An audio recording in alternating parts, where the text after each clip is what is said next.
ನನ್ನ review late, ನಾನು ಬರೋದು ಕೂಡ ಲೇಟು. So sorry.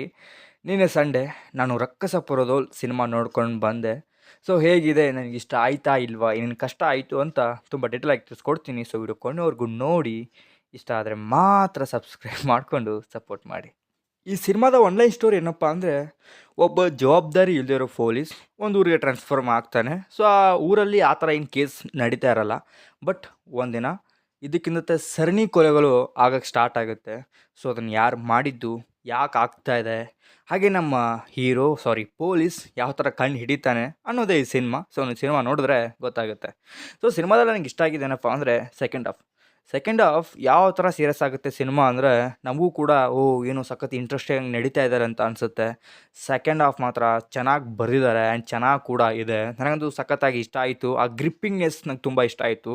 ಏನೋ ನಾವು ಥ್ರಿಲ್ಲರ್ ಆ ಎಲಿಮೆಂಟ್ ಏನಂತೀವಲ್ಲ, ಅದನ್ನು ಇಲ್ಲಿ ಚೆನ್ನಾಗಿ ತೊಗೊಂಬಂದಿದ್ದಾರೆ. ಅದು ಸೆಕೆಂಡ್ ಹಾಫಲ್ಲಿ ಆ ವಿಲನ್ ಕ್ಯಾರೆಕ್ಟರ್ ಚೆನ್ನಾಗಿ ಬರೆದಿದ್ದಾರೆ ಆ್ಯಂಡ್ ಅದು ಕೂಡ ಸಖತ್ ಇಂಪ್ಯಾಕ್ಟ್ ಬೀರುತ್ತೆ.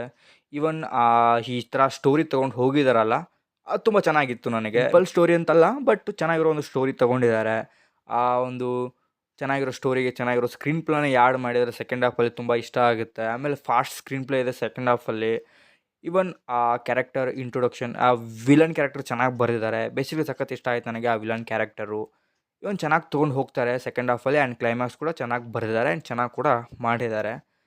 ಈವನ್ ಇಲ್ಲಿ ಫಸ್ಟ್ ಹಾಫಲ್ಲಿ ಕ್ಯಾರೆಕ್ಟರ್ ಬಿಲ್ಡಿಗೆ ಟೈಮ್ ತೊಗೊಂಡಿದ್ದಾರೆ. ಓಕೆ, ಚೆನ್ನಾಗಿ ಇದೆ.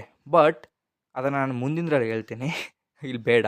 ಇನ್ನು ಪರ್ಫಾರ್ಮೆನ್ಸ್ ಕಡೆ ಹೋಗೋದಾದರೆ, as usual Raj B Shetty ಅವರು, ಅವ್ರಿಗೆ ಏನು ಅಲ್ಲಿ ನೀಡ್ ಇರುತ್ತೆ ಅದನ್ನು ಮಾಡೇ ಮಾಡ್ತಾರೆ. ಈ ಸಿನಿಮಾದಲ್ಲೂ ಕೂಡ ಅದನ್ನು ಚೆನ್ನಾಗಿ ಮಾಡಿದ್ದಾರೆ.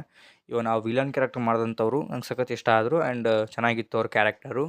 ಇಲ್ಲಿ ಸ್ವಲ್ಪ ಎಲ್ಲರಿಗೂ ಸ್ವಲ್ಪ ಮೋಸ್ಟ್ ಇಂಪಾರ್ಟೆನ್ಸ್ನ ಕೊಟ್ಟಿದ್ದಾರೆ. ಓಕೆ, ಬೆಟರ್ ಆಗಿತ್ತು ಆ್ಯಂಡ್ ಅವರು ಕೂಡ ಚೆನ್ನಾಗಿ ಮಾಡಿದ್ದಾರೆ ಒಂದು ಲೆವೆಲ್ಗೆ.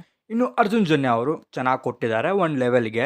ಅವು ಕೆಲವೊಂದು ಸೀನ್ಸ್ಗಳಲ್ಲಿ ಸಖತ್ ಎಲಿವೇಟ್ ಆಗ್ತಾಯಿತ್ತು ಅವರ ಬಿ ಜಿ ಎಮ್. ಹಾಗೆ ಆ ಥ್ರಿಲ್ಲರ್ ಬಿ ಜಿ ಎಮ್ ಏನಿದೆ ಥೀಮು ಸಖತ್ತಾಗಿತ್ತು ಆ್ಯಂಡ್ ಸಖತ್ ವರ್ಕ್ ಆಯ್ತು ನನಗಂತೂ ಆ್ಯಂಡ್ ಚೆನ್ನಾಗಿ ಕೊಟ್ಟಿದ್ದಾರೆ. ಇನ್ನು ಸಿನಿಮಾದಲ್ಲಿ ನನಗೆ ಕಷ್ಟ ಆಗಿದ್ದೇನಪ್ಪ ಅಂದರೆ, ಇದರ ಫಸ್ಟ್ ಹಾಫ್ ಅಂತೀನಿ. ಫಸ್ಟ್ ಹಾಫ್ ಬಿಲ್ಡಿಂಗಿಗೆ ಟೈಮ್ ತೊಗೊಂಡಿದ್ದಾರೆ. ಸ್ವಲ್ಪ ಜನಕ್ಕೆ ಗ್ಯಾರಂಟಿ ಸ್ವಲ್ಪ ಆದರೂ ಬೋರ್ ಹೊಡೆದಿದೆ.